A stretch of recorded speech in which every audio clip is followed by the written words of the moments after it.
में वो बनाया गया है, वो प्रावधान. This is mentioned under the section 41B of the FRBM Act. इसके कारण हम ये स्पष्टता से कह सकते हैं, गवर्नमेंट के strategy to achieve Viksit Bharat is to provide capital investment in the economy.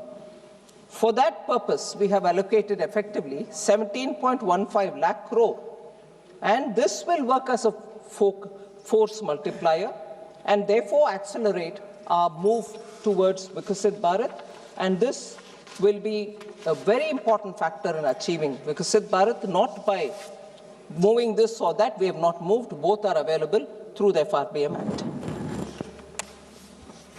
Madam, बहुत सारे लोग युवाओं के लिए बात किए और ये विषय था कि कुछ ऐसे नया पॉलिसी नए ले आ रहे जिससे युवा के लिए रोजगार मिले और उनको कैसे क्या स्कीम्स के द्वारा अटेंड कर रहे हैं.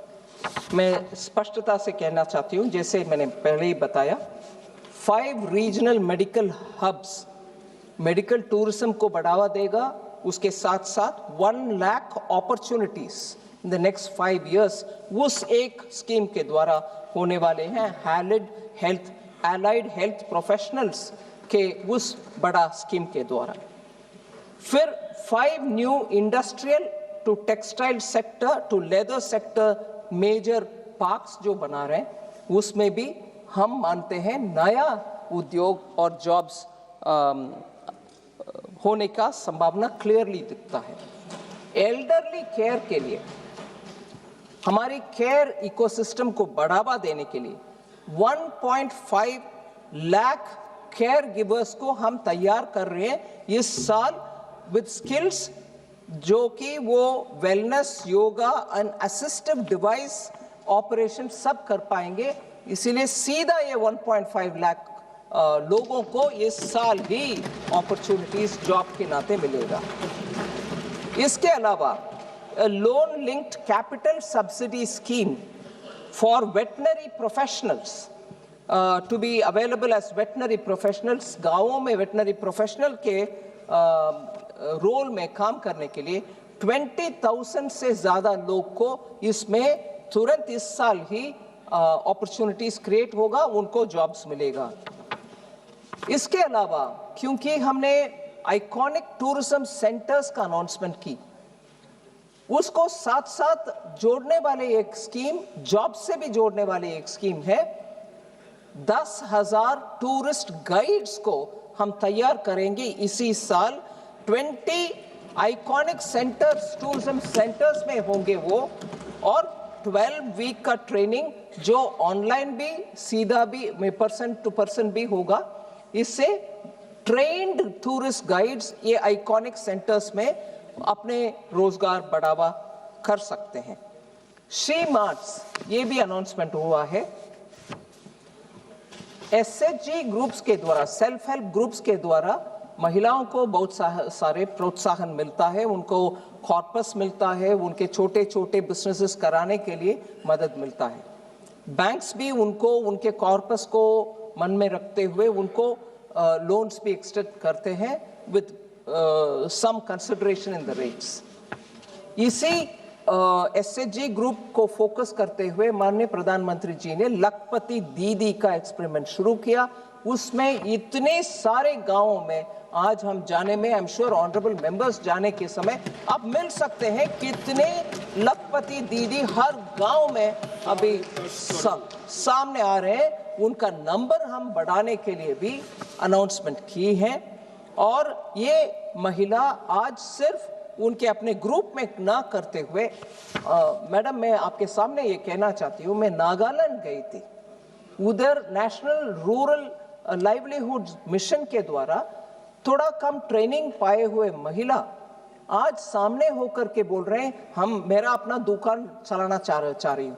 वो कपड़े में हो सकता है, लोकल अचार हो सकता है, या लोकल कुछ हैंडीक्राफ्ट्स हो सकता है. इन महिलाओं को आज उनके अपने एंटरप्राइज खोलने का इतना आतुरता है.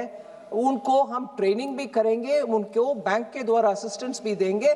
सो शी मार्ट का मतलब self help entrepreneur. Self help group से निकले हुए महिलाओं को प्रोत्साहन देना, उनको सपोर्ट देना, मार्केटिंग असिस्टेंट प्रोवाइड करना।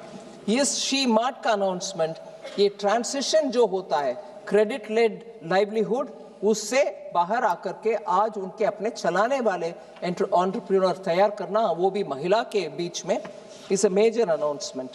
फिर दिव्यांगजन कौशल योजना, कस्टमाइज ट्रेनिंग देंगे जिनको कैसे किस रूट पे जाना है, with sensitivity and dignity intact for दिव्यांगजन। उनको आईटी में सेक्टर पा सकते हैं या तो एबीजीसी में सेक्टर, जिसको अभी बड़ा प्रोत्साहन मिला, वो वेव्स कॉन्फ्रेंस के बाद भारत में बहुत अच्छा रिस्पांस मिल रही है। इनमें ये दिव्यांगजन लोगों को आईटी सेक्टर में भी और टेक्नोलॉजी सेक्टर में भी, एबीजीसी में भी, हॉस्पिटैलिटी सेक्टर में भी उनको जॉब्स मिलेगा। ऐसे हर एक सेक्टर के ऊपर ध्यान रख के हम जॉब्स के लिए, युवाओं के लिए ट्रेनिंग, इन सब में एआई का एक्सपोजर भी उनको दिलवा रहे। मैडम, एग्रीकल्चर के ऊपर बहुत प्रश्न उठाए गए, उनको भी मैं कहना चाह रही हूँ कि टेक्नोलॉजी एआई ड्रिवन एडवाइजरी, वो भारत विस्तार के द्वारा ये मल्टीलिंगुअल एआई टूल होगा। एग्री स्टैक जो एग्रीकल्चर मिनिस्ट्री के द्वारा क्रिएट गए, हर फार्मर को आइडेंटिफाई करके उनके क्रॉप है, उनके सॉइल हेल्थ कैसा है, उनको कितना फर्टिलाइजर आवश्यकता होगा, ये सब का विषय कंप्लीटली डिजिटाइज्ड रूप में एग्री स्टैक में रखे हैं।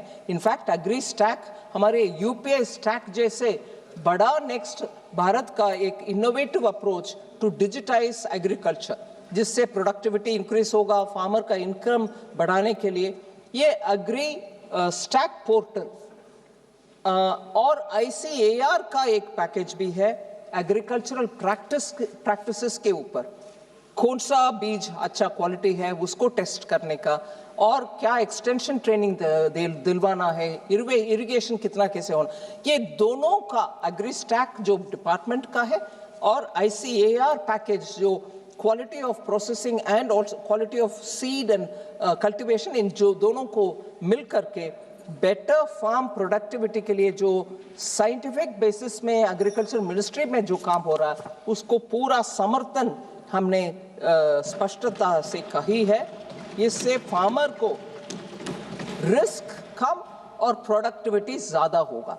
हमारे भारत के किसान को हम धन्यवाद कहना चाहिए कि इतनी सारे रिस्क जो है, बारिश आएगा, ओला होगा या क्रॉप एकदम नष्ट में आ जाएगा, पानी मिलेगा नहीं मिलेगा, क्वालिटी ऑफ सीड, इन सभी विषयों में उनका इतने सारे रिस्क है, फिर भी हमारे अन्नदाता सामने होकर के हमारे एग्रीकल्चरल सेल्फ सफिशिएंसी दे रहे हैं। उनका अभी डिजिटली सपोर्ट करने के लिए ये महत्व प्रयत्न है, वो फिनांस मिनिस्ट्री के द्वारा हमने पूरे साथ देने के लिए आगे आ चुके हैं।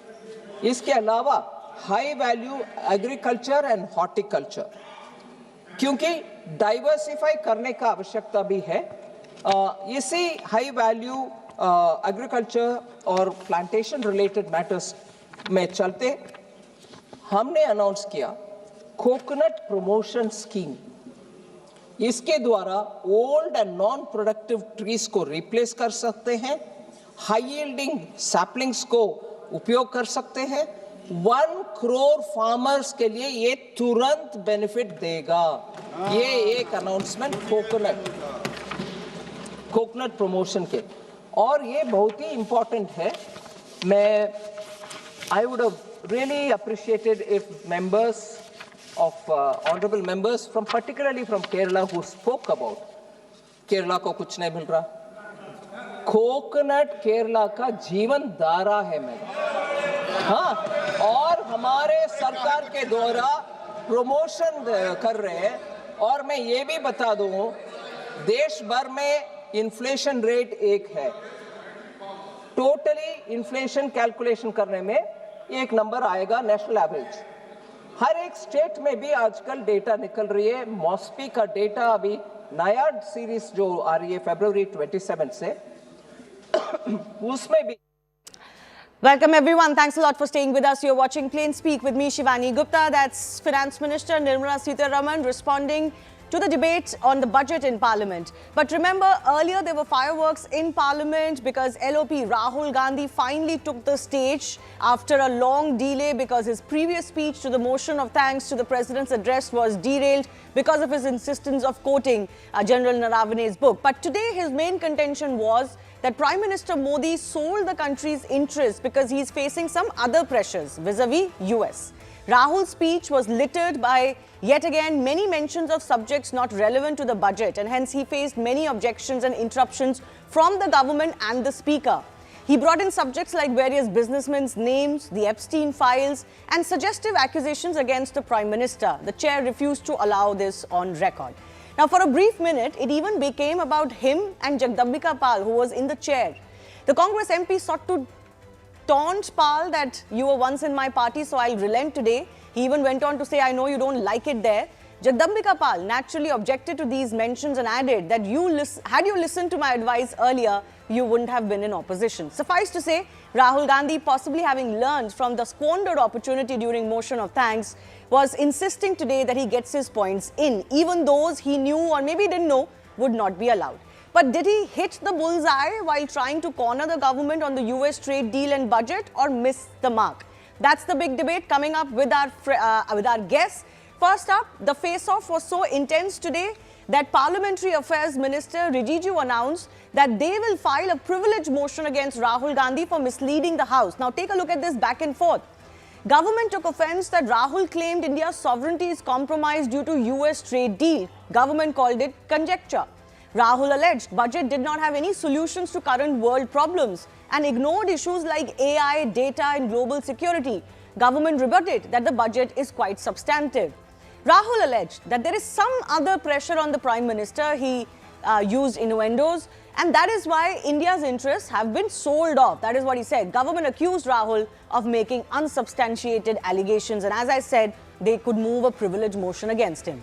Now, the LOP also alleged that he is not allowed to speak or not allowed to speak freely. To that, the government said he must follow procedures and rules. And then there was this face-off over Rahul alleging that Prime Minister had sold Bharat Mata. Listen in. I am saying that you have sold India. Are you not ashamed of selling India? Yes. Do you have no shame of selling India? You have sold our mother, Bharat Mata. Do you have no shame? Rahul ji ने कहा कि हमारा देश, भारत देश को आपने cell कर दिया है। मैं सदन में कहना चाहता हूँ, आज तक कोई माई के लाल पैदा नहीं हुआ जो भारत को सेल कर सकता है, कोई खरीद सकता है, नहीं हो सकता है।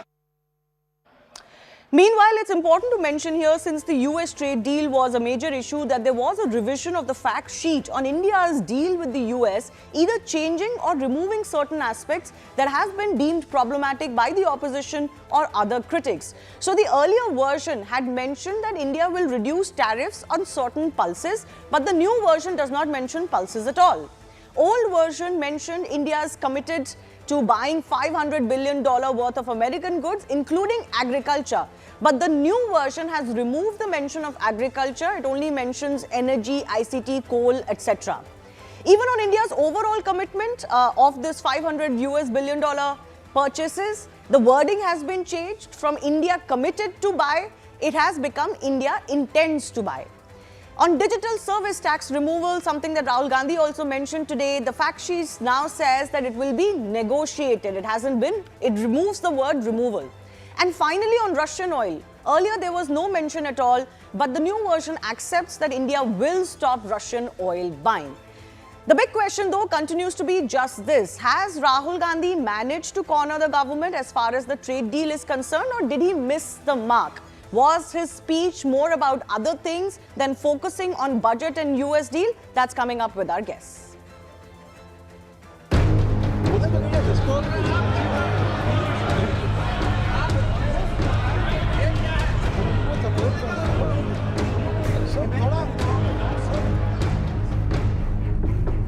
You have opened the door to mechanized American farms, thousands and thousands of acres each farm. You have opened the door to crush our poor farmers. और आज देश मजबूती से आगे बढ़ रहा है, आप लोग खुश नहीं है। भारत आगे बढ़ने से कांग्रेस दुखी हो जाते हैं। ये बात राहुल गांधी जी को समझने के लिए शायद कठिनाई होती है। किसानों की सुरक्षा को पूर्णतः ध्यान में रखकर ही यूनाइटेड स्टेट्स ऑफ अमेरिका के साथ बातचीत हुई, फैसले हुए। Availability has been there at all time. Affordability, we have some of the lowest energy prices. We will buy from wherever we have to in order to ensure that the demands of the consumer are satisfied.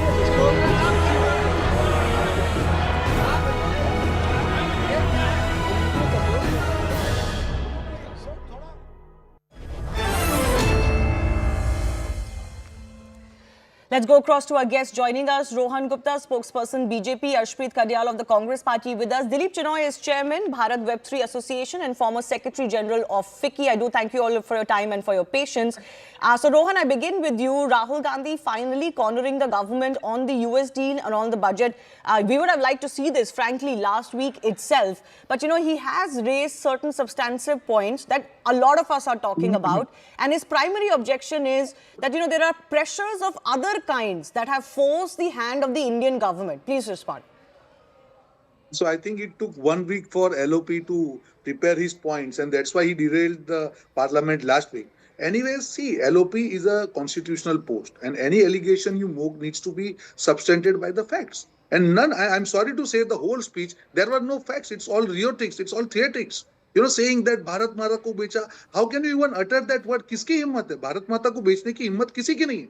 I think I'm totally against. Yes, definitely you can oppose the government, but using this kind of words against India के बेच दिया, मुझे लगता है ये शर्म की बात है. LOP को इस सबके शब्द यूज नहीं करने चाहिए. Now I'm giving you the facts how he's completely wrong on the numbers and the actual facts.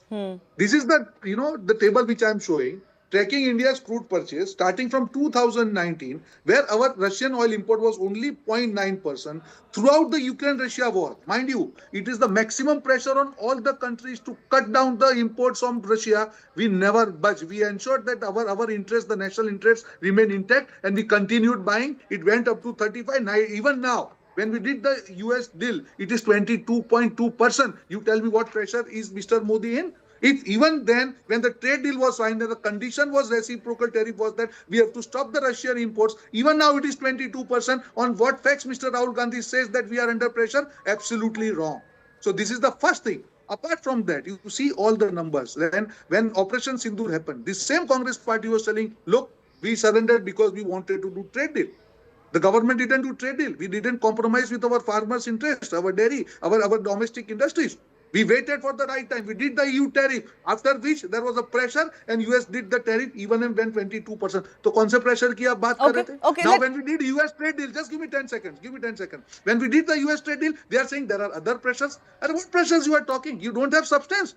एक भी मुझे फैक्ट बताइए उन्होंने कहा data security all I have got all the points where we have ensured that no compromise is done to our industry in fact doors will be open to our MSMEs to US and the 160 billion market will be open to that. I think when the facts are against you, it is better not to indulge in rhetorics. Study your things and come back to parliament, because this is not the speech table. This is parliament. Your numbers have to be substantiated by facts and figures. So a reminder that whatever arguments can be made outside of parliament is not how it functions inside parliament. Arshpreet, you know, leveling very grave charges that the Prime Minister is somehow compromised. I know the Congress is running a campaign on this, that Modi is compromised. But, you know, running that campaign outside parliament versus making these allegations inside parliament, is it not only fair to ask, to substantiate, what are these other pressures that the Congress LOP was talking about? Well, see, haven't we seen Mr. Modi even went to Pakistan? He had Kashmiri chai and biryani with the counterpart then, Mr. Nawaz Sharif. And because of Pakistan, so many of our Jawans have been martyred. Mr. Modi didn't once think about them. Number two, all these events, Howdy Modi, Namaste Trump, Ab Ki Baar Trump Sarkar, all those hugs, all those friendships. And what have we gotten? Nothing at all whatsoever. We have gotten 18% tariffs. And America has gotten so much out of it. They have gotten $1 billion deal. They have gotten 0% tariffs. They have gotten so many things, and on the other hand, we are not even imposing counter tariffs on them. If they impose 18% tariffs on us, impose 36% now. And not just that. If America's getting $1 billion deal, why do you not take something from them as well? And number two, as far as the Bharatiya Janata Party's modus operandi is concerned, they have surrendered control over data. They have surrendered control over the digital trade rules. They have allowed free data flow to the US. They have capped the digital taxes. They have waived source code disclosure. They have granted long tax holidays to big tech companies. And the Bharatiya Janata Party's government kindly just tell us, why do you not consult the farmers? Why do you not consult the traders? Why do you not consult the industrialists? Why do you not talk to the stakeholders? Why do you not consult with them? Because they have been kept in dark. They did not even take the parliament into confidence. We want to ask the Bharatiya Janata Party, ये रिश्ता क्या कहलाता है? आपकी ऐसी क्या मजबूरी है? What is that constraint that's holding you back? If America imposes 50% tariffs on us, impose 100. If they impose 18% tariffs on us, impose 36. We are the world's largest democracy. But Ashpreet, do not let India and Indians down. Okay, but Ashpreet, you know, the very fact that we can no longer have those kind of tariffs on India on US is exactly why these quote-unquote reciprocal tariff regime has come about, right? We have to deal with the realities of the world as it stands today. Trump's entire campaign has been that he will impose the same amount of tariff as other countries give to him. And precisely because India had higher tariffs on US goods is why India was, you know, slapped with 25%. And of course, that Russian oil thing is a completely different thing. But I don't think it's fair to say that if they are imposing 18, we should slap 36. Then there would be no deal. They would slap 36 instead. One second. Just one request. My request is that the Bharatiya Janata Party's government has been talking of Make in India. And on the other hand, they are signing a 500, America's getting the better end of the bargain. We'll be importing America would be getting the better end of the deal, $500 billion. And what is India getting? Okay, fair enough. Number two, not just that. So last point, please, if I may. See, the Bharatiya Janata Party's government has time and time again ignored the opposition. Please consult the opposition. We are the voice of the people. Deliberate, discuss, and then go on with the strategy. Okay. Do not We're running what the government is saying as far as some of the criticisms of the deal is concerned. Many ministers have spoken, including, of course, the Commerce and Trade Minister, Piyush Goyal himself. But I want to bring in Dilip Chenoy as well. You know, one fundamental question that is arising today is that $500 billion commitment. Now, the wording to that has been changed from India's side. But is this a compromise? Is this that one give that India had to do to get US on the table and to even sign on this framework? Without this, I don't think anything would have worked out. But how do you see this $500 billion commitment? So, Mr. Bani, I think let's look at it from an industry perspective. I think before the trade deal was signed, there were a lot of labor-intensive sectors like textiles, pharma, leather, gems and jewelry, etc., which are hurting because of that 55% tariff. Now, those tariffs have actually declined as of the 7th of February. He signed that executive order, so they have gone to 18% without any reciprocal response from India. So, we should understand it in that context. The second context is the whole reason why Trump is levying these duties against the rest of the world is because of the trade imbalance, right? And his objective from his point of view is to looking at balancing the trade between different nations is a difficult thing to do. In that context, and given that the US was also looking at a strategic denial of technology, of high-end technology, we weren't initially even included in the rare earths discussion that they were having or the chips discussion that we were having.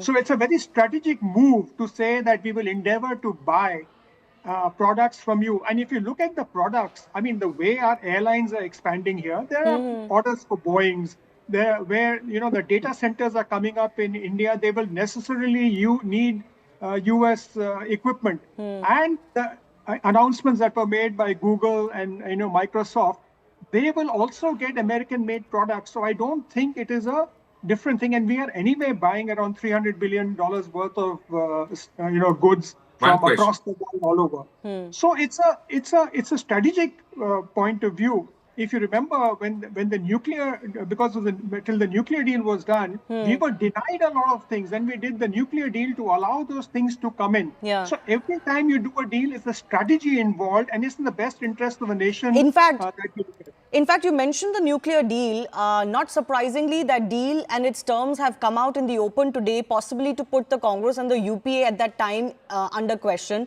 because the US State Department statement at that time was that India has committed to separate its military and civil activities and submit its entire civil program to international inspection. This includes existing and planned nuclear power reactors and all its future civil reactors.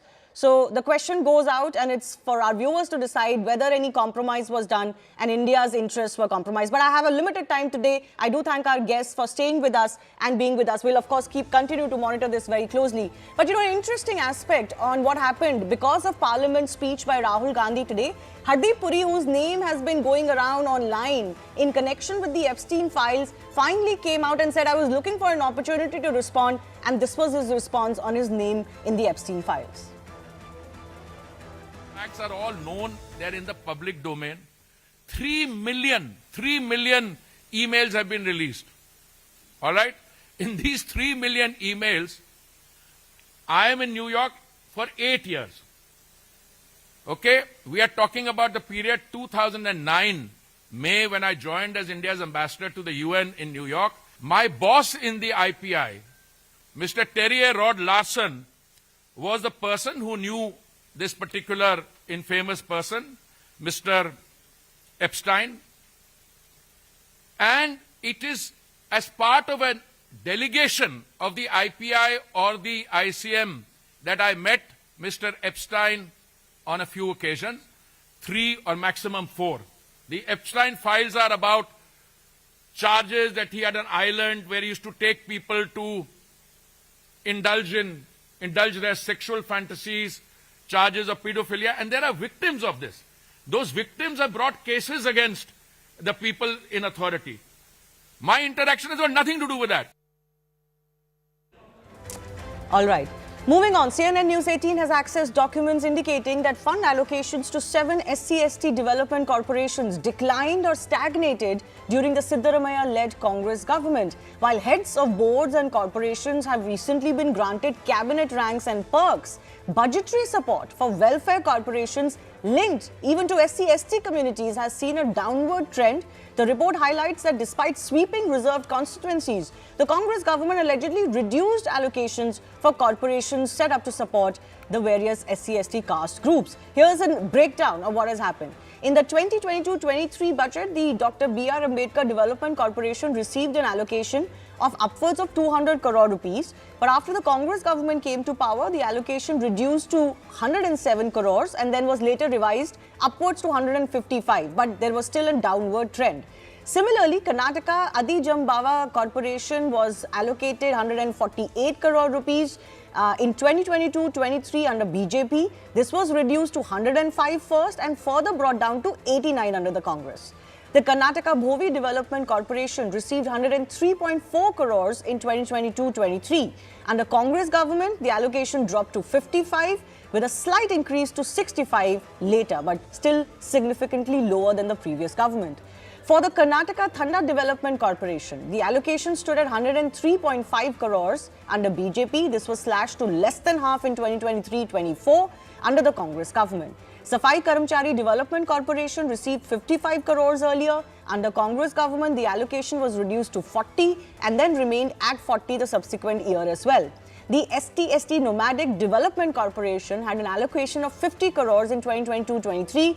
This decreased to 42.25 and then was further reduced to 35 crores in 2024-25. Lastly, Babu Jagjeevan Ram Leather Industries Development Corporation received 60 crores in 2022-23. The allocation was reduced to 37 and then marginally lowered again to 36 by 2024-25. So is this a case of misplaced priorities as far as the Karnataka government is concerned? The state exchequer is already quite burdened with guarantees, etc. Now perks have been announced for workers, and as Congress said, we want to reward our workers for bringing us to power. but then funds are being cut somewhere else, even to the most deprived. And remember, this is the same party that says they want jitni abadi utna haq.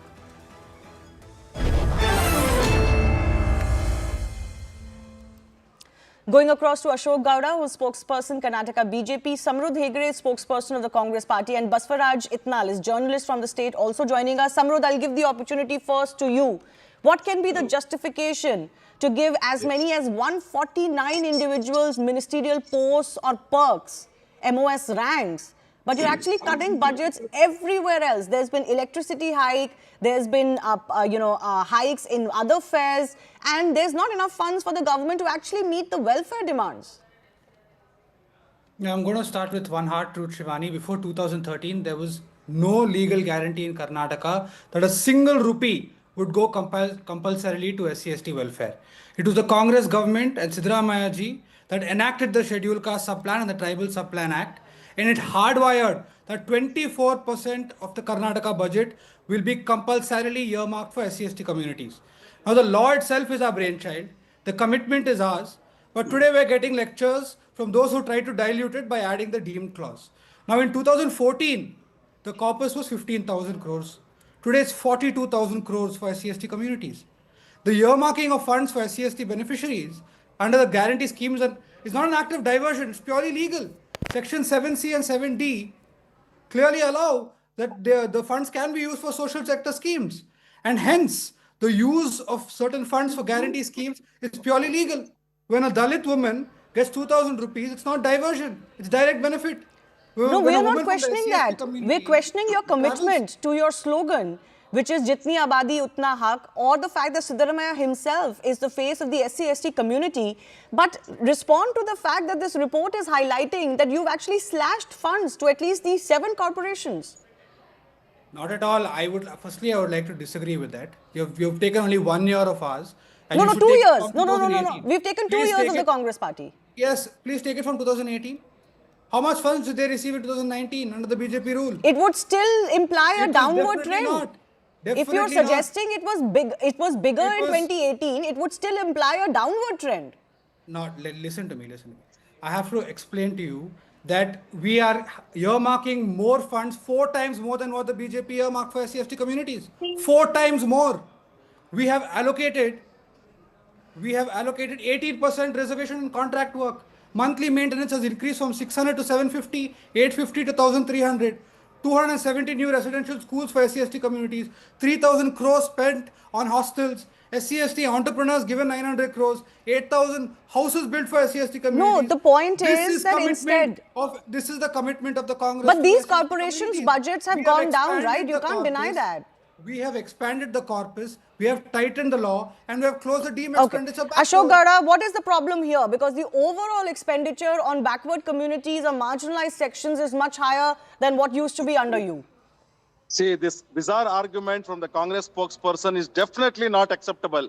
See, the point is very simple. It was not Siddaramaiah who did it. It was Andhra Pradesh government which did it first, and then the several governments followed, and even Karnataka government followed. That's a separate issue. Now, the point is very simple. Karnataka, out of 33 months, 3,15,000 crores is a debt which has been put up by this Congress government, and 78,000 crores via tax and the services have been increased in the Karnataka. Yet, in spite of this, out of 56 welfare boards, including Jambavanta board and Ambedkar board and other things, are not getting their due share. With all these things, they are even diluting the funds which are allocated to SC/STs via SC and STCP fund, and it has been given to in the name of guarantees and other things. And now 149 ranks and plus other things. Okay, forget all these things. Even the salary for D group employees is not paid by the Congress party. Even contractual employees is not getting paid. Even bus puncher is not repaired.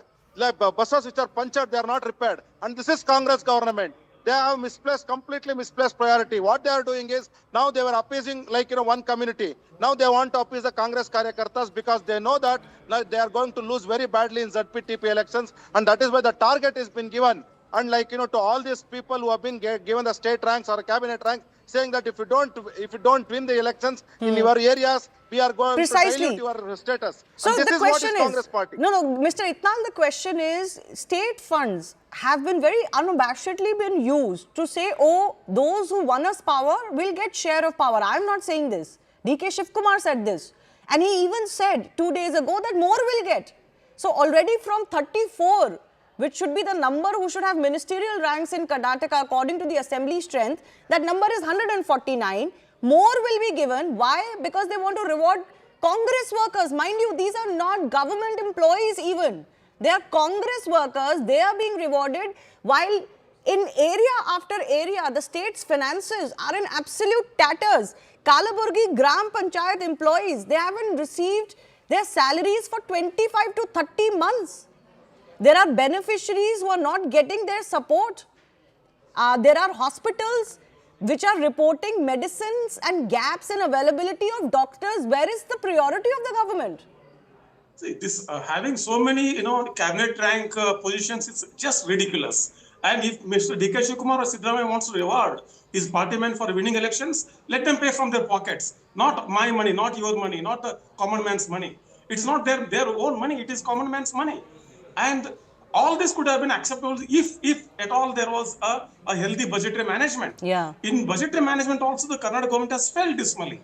Number one, Siddaramaiah went to the polls saying that he will implement all guarantee schemes without any additional burden on the exchequer. But he has diverted funds from, SC/ST funds. Not only that, they used Valmiki Corporation's money. They literally stole the money to conduct Telangana elections. And that's who is doing it? The chief minister. A chief minister who represents the downtrodden communities. Now, this is political hypocrisy on one side, and on the other side, it is budgetary mismanagement. Now, no. And the other, they have also increased the taxes, various taxes. Exactly. Actually, the burden, you could say, on the everything. poor or the middle class has increased because of guarantee burden itself. It was already happening. And now, look at the state. I want to go across to our Congress representative as well. Samrud, look at the state of the state in question. There has been no compensation given to families of 223 farmers who died by suicide over the past 2 years. What is your party and your government busy doing? Rewarding your own Congress workers for past performance and to win future elections. No, I really reject that claim. The person who took the highest number of loans for Karnataka was Basuraj Bommai. Let's remind that from 3 lakh crores, he was the person who increased the Karnataka loans. The national fiscal deficit right now, from 55 lakh crores, Modi has ensured that we reach 200 lakh crores. But now you will question the Congress government on fiscal discipline. Let the budget come out next month. We are maintaining fiscal discipline. We are ensuring that we will give a revenue surplus budget. This is not the way you question. The BJP who has earmarked has spent 100 crores of the SC/ST funds diverted it to canal work.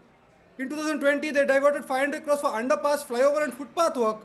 7,000 crores were diverted to fund stormwater drains and irrigation. But that's still Essentially development work. I'm sorry, how can you compare that to rewarding Congress workers who are not even MLAs? That's still development work. No, what was spent? What was done? What work was completed? Nothing done. Now the Congress workers who have been appointed are chairmen of boards. They are functioning in boards which are run by the state corporations. Why do they need ministerial ranks? Of course they do. This is they require ministerial rank because that is how the state functions. The state is allowed and guaranteed and constitutionally valid that they can give state rank functions to these to many members who they appoint as chairmen. Mr. Gowda wants to come in. They Yes. can question it legally. Let Mr. Gowda respond. See, very simple. These people, see, in the Karnataka, what we have seen, Basuraj Yatnalji can say it more better than me. See, all the governments which were unstable, they were giving the jumbo cabinets. Like Bangarappa government had 53 ministers, J.H. Patel's government had 53 ministers, and like so on and so forth. Whenever the governments are unstable, the cabinet sizes increase. And now we can make out that the government is unstable and they want to appease Congress Karyakartas, and that is why they are doing this. At whose cost? At the Karnataka cost, and at the development of a simple SC, ST, OBC communities. In fact, Hegde will say his great-grandfather Devaraja Arasu was the greatest chief minister of Karnataka, and he had done so much of work. In comparison to that, what has Siddaramaiah done? And that is what Mr. Hegde should say. His own family member, his own great-grandfather. And how can they compare? See, it's a very simple matter. They have a complete misplaced priorities. That is at one corner. And Siddaramaiah is not bothered about SC development, OBC development, or minority development. You know, the way... He wants to just hot up his seat and wants to be in power. And that is why he's doing all this drama. So this is also happening in the backdrop of, this power tussle going on. DK Shivkumar is in fact in the national capital, vying for a one-on-one meeting with Rahul Gandhi, we are told. So is this happening to keep the flock together? Is this happening because you want to win the next elections? I mean, this can't be the priority of a government. You should have party funds for all of these things. If you want to reward your party functionaries and workers, you can't use state exchequer. And if you look at the overall health of the state, Mr. Yitnal, I have a final minute. The problem is the state doesn't have the money. The problem is that for everything, even to come to power with those guarantees, those 5 guarantees haven't been fulfilled. After so many years still, the state doesn't have the money. You should be focusing on only prioritizing, development work plus welfare work. Absolutely, Shivani. As you mentioned, the priorities of the Congress party or the Chief Minister and the Deputy Chief Minister is to, keep their flock together at this very critical moment, number one. Number two, this all welfare scheme is about immediate gratification. Nobody is going to, look into, at least they assume that nobody is going to look into why the budget allocation for various SC corporation came down. See, you are bringing down the budget allocation for the same community, and for the same community, you are giving guaranteed money on a monthly basis. Yeah. I mean, this is really a ridiculous way of managing. There's only a certain amount of kitty. You can divvy it up in any which way. Absolutely. But is it fooling the public at the end of the day? And in this case, there is serious governance questions because very openly the party is saying we want to reward our workers. Yeah, you reward your workers if you have the luxury of having a good economy. Now, in last 2 to 3 years, what is the one single big project they have taken up? Infrastructure project I'm talking about. It's all about caste politics. It's all about, this guarantee politics. Not a single major work has been taken up in last 3 years.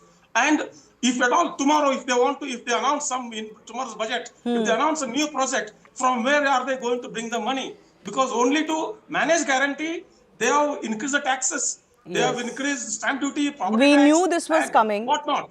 Unfortunately, And this whole way of running state governments and the fiscal health of state is becoming a huge migraine for the entire country. Not just about Karnataka, but for all states concerned. But in Karnataka, it seems it has been taken to another level altogether. But I do thank all of our guests for joining us. Time for a very short break. Thanks a lot for watching. The Right Stand is coming up next.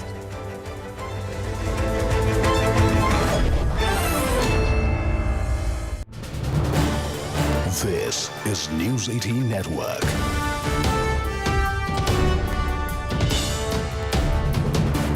India's largest news network. We are also placing emphasis in animal husbandry, fisheries, to make sure that in every district you get the facilities for a veterinary surgeon, veterinary hospital, testing labs, so that animal husbandry can be given that priority immediately in the rural areas. So farmers or those who are not farmers who want to get into animal husbandry can also benefit. That is why these announcements for fishing sector, it goes along with money being put in for restoring 500 Amrit Sarovars, the waterways, and the particular waterway which has been, national waterway which has been announced, also has institutions of excellence along its course, along the course of the river, so that shipbuilding, boat building, particularly I mentioned this, the route in which the national waterway is being announced, which will end up covering all the mineral-rich parts of the country and linking up with Paradip or with Dhamra port, is passing through states where the Nishad log can become boat makers, and they're already experts in it. They can also teach people. They can become part of the Institute of Excellence, so that inland shipbuilding for transporting of huge logistical facilities will all have the support of the local experts who for generations have done this work. They can also benefit in this growth. Equally, ma'am, as I said, not just helping the MSMEs which are new, but also the old and legacy industries, 200 legacy clusters which have been known for decades as those places which supported MSME, and from there they produce and export. It can be any of them. It can be Ludhiana, it can be Jalandhar, or it can be Kanpur, or it can be centers near Bihar, it can be anywhere in Bengal. So any legacy cluster, 200, we have volunteered that it can be funded, upgraded, given the modern instruments, hardware, software that is required, we will be undertaking that. Other than also providing for girls' hostel in every district so that girls do not hesitate to take up to science education, which requires long-term, long hours to be spent in the colleges and universities. All of them, not just the girls' hostel, but the training, the internship, and the kind of programs that we're looking at, education centers, are all with AI provisioning. So AI education is not anymore kept at elite levels. It's going to be available for all our young.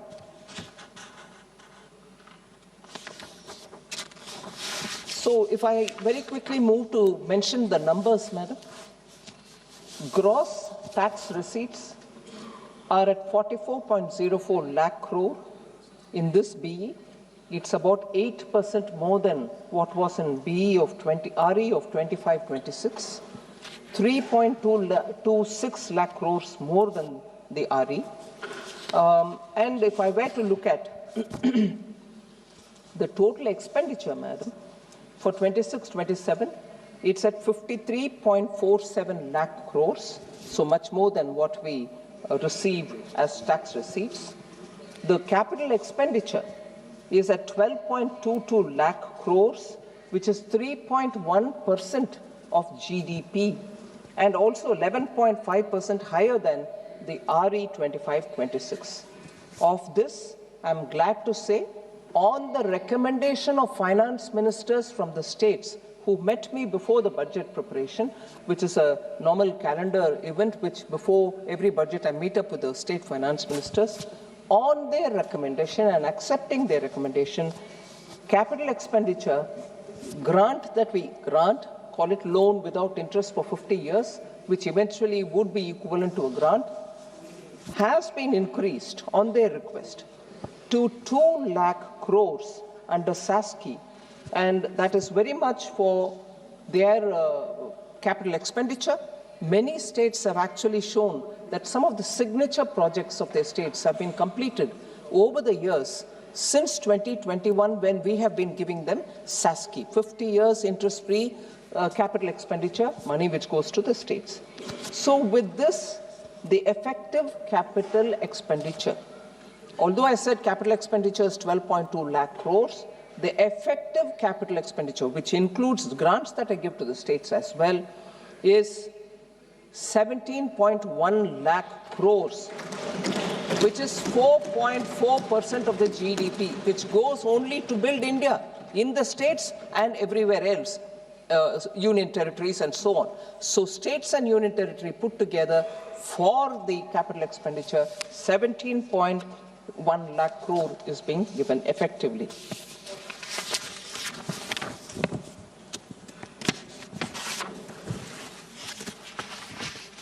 I'm not spending too much time on the fiscal summary, madam. Fiscal deficit, as you know, for this coming year has been pegged at 4.3%.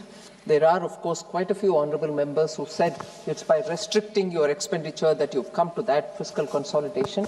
I'll explain it, that it is not by restricting the expenditure, but I can expand on that a bit later. The resources transferred to the states.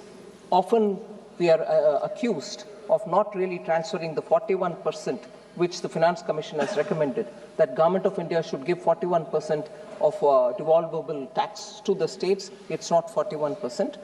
I will assure this House through you, Madam, 41% it is that we have transferred to the states. We have not reduced any states transferred devolvable tax which has to go. And that I will also bring in the details.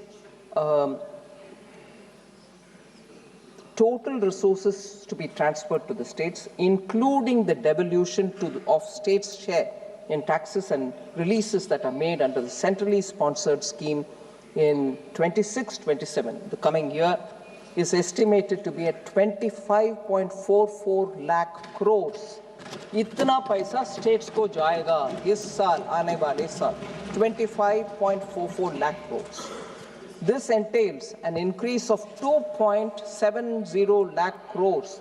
ये पिछले इस साल जो मार्च तक है उस साल से कंपेयर करते हुए अगर हम देखें तो 2.7 लाख करोड़ का इंक्रीज है 25-26 में और 3.78 lakh crore more than the actuals of 24-25. So इतना स्पष्ट इंक्रीज स्टेट्स को जा रहा है. और इसके साथ साथ मैडम क्रेडिट अवेलेबिलिटी कैसा है? इंडस्ट्रीज काम करने के लिए छोटे इंडस्ट्रीज छोटे उद्योगों के लिए total credit has actually expanded by 13.8% in the current financial year. As of January 15th, 2026, non-food bank credit has grown by 13%